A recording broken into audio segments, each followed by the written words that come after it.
Eu converso com Magali Silvano Ortolan sobre transtornos alimentares. Magali, quais são os sintomas que mostram que uma pessoa está com bulimia ou anorexia? Então, no caso da anorexia, né, ela começa a evitar fazer refeições junto com a família. Ela vai sempre querer comer sozinha, tá? Ela vai ter assim uma dificuldade grande de se alimentar, mas ela vai tentar disfarçar isso, né? Então a família vai percebendo que vai mudando o padrão. Ela começa a se preocupar muito com o que ela ingere, como ela ingere, né? Ela vai evitar essas refeições em família, tá? Ela pode começar a ter alguns problemas já clínicos, assim como cansaço, fraqueza, desânimo, vai dormir mal, né?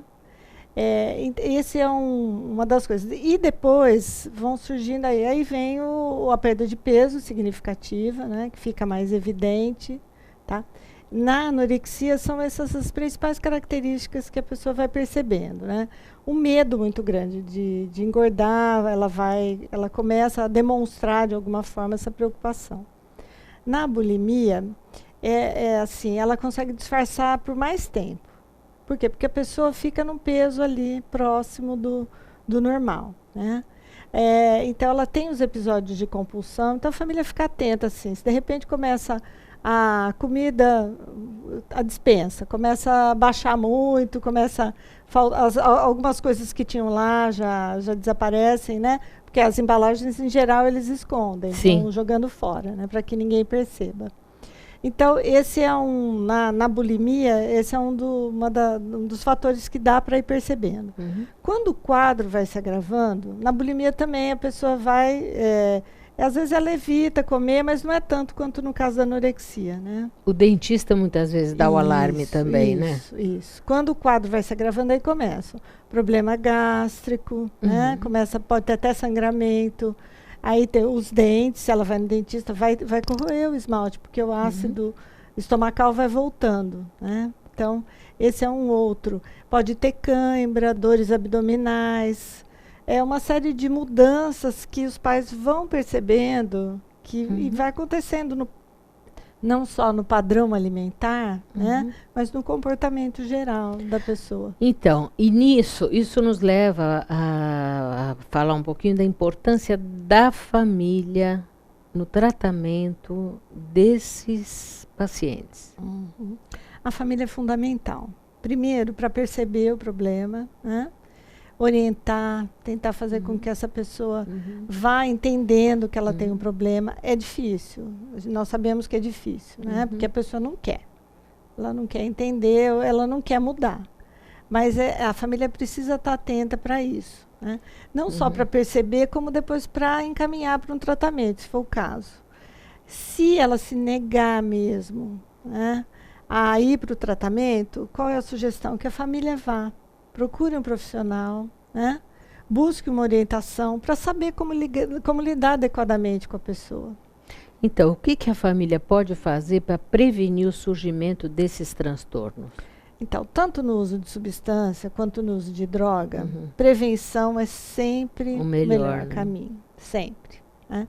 Então, assim, uma dica aqui para as famílias desde cedo, né? Você conhecer o seu filho, saber quem ele é, o que ele pensa, o que ele gosta, o que o chateia, né?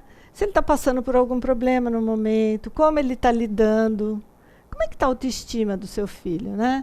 Como ele lida com as dificuldades dele, como ele lida com as potencialidades dele, né? Ajudar, assim, a melhorar o padrão de comunicação, para que a criança, desde cedo, ela aprenda que a casa dela, a família, é um lugar onde ela pode falar das inseguranças, dos medos, das preocupações, né? Para que ela tenha lá um porto seguro, para que ela possa levar essa angústia dela para casa, né?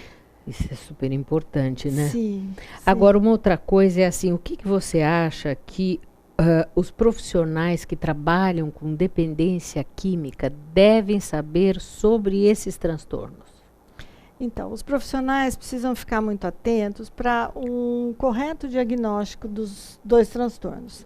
Nas mulheres, a taxa de comorbidade entre os dois transtornos é de 40%. É uma taxa muita muito coisa, alta. né? Nas mulheres é muito alta. Porque o uso de substâncias, né, ele entra como um fator de risco para o transtorno alimentar e vice-versa. O transtorno alimentar entra como um fator de risco para o uso de substância. Então, eles apresentam características próximas, né? Os dois têm tem etiologias aí compartilhadas, que nós chamamos, né? Seria, assim, uma predisposição para uma personalidade dependente, adicta, né? Compulsão, e, assim, essa repetição. Então, teria uma característica nesse sentido. Então, os profissionais precisam ficar atentos para eles poderem entender, assim, perguntar sobre como é o hábito alimentar, porque é muito comum a pessoa chegar muito magra para um tratamento de dependência química, principalmente se for o uso do crack, né? Nós sabemos que aí... então, começou a tratar, né? Está abstinente, mas não engorda. O que está acontecendo? Vamos ver se tem algum outro problema, né? Nas comunidades terapêuticas, clínicas com internação, ficar atento se a pessoa se alimenta adequadamente, se ela come a quantidade, né, razoável de comida, se ela não passa comida para colega, principalmente as mulheres. Se depois do almoço ela não sai e dá uma sumidinha, que pode ir para o banheiro, provocar vômito, né? Então, são várias questões aí que precisam estar atentos. Porque quanto antes se faz o diagnóstico, né, a prevenção sempre é o melhor remédio. Exatamente. Foi muito bom conversar com você. Muito obrigada. Obrigada, Mônica. Foi um prazer estar aqui com vocês para falar de um assunto tão interessante. Com certeza. E que ainda teremos muitas coisas para poder falar. Né? Com certeza. Muito obrigada. E você não deixe de acessar o www.monicadelimazevedo.psc.br. Até o próximo Arte de Viver. Tchau, tchau.